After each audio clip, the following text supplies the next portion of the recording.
Hello，大家好，我係 Hanson，今日同大家分享 Sephora 嘅 Must Have Item。第一個要推薦嘅就係 Huda Beauty Lip Liner，Oh my god， 好好用。我自己最中意嘅顏色咧係叫做 Pinky Brown 嘅。Pinky Brown 咧我就覺得咧無論係男仔女仔都一定適用嘅。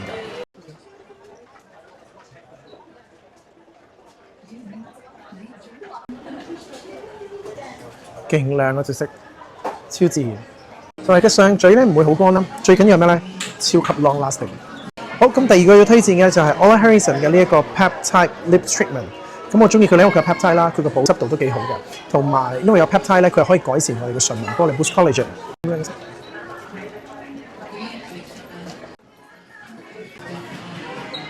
而最後要推薦嘅 item 咧，都係我自己私心最中意嘅咧，就係日本 bestseller 嘅 Vitamin C Serum 啦，就係 Anua 嘅 Vitatem Pro Strict Serum 啦。咁呢個 serum 咧，佢入邊係 contain 咗 Vitamin C 啦，同埋 niacinamide 啦，可以幫你改善咧皮膚嘅光澤啦，可以幫你做到更加有彈性啦、緊緻啦、收毛孔啦，同埋均勻膚色嘅。咁我長期用咗落嚟嘅話咧，其實咧好明顯咧都可以見到啦，皮膚嘅彈性係好咗啦，膚色係均勻咗嘅。如果你係經過 Sephora 嘅話咧，就一定要試下我今日介紹嘅所有 item 啦，同埋 Anua 依家係 Hong Kong Sephora Exclusive。OK，bye。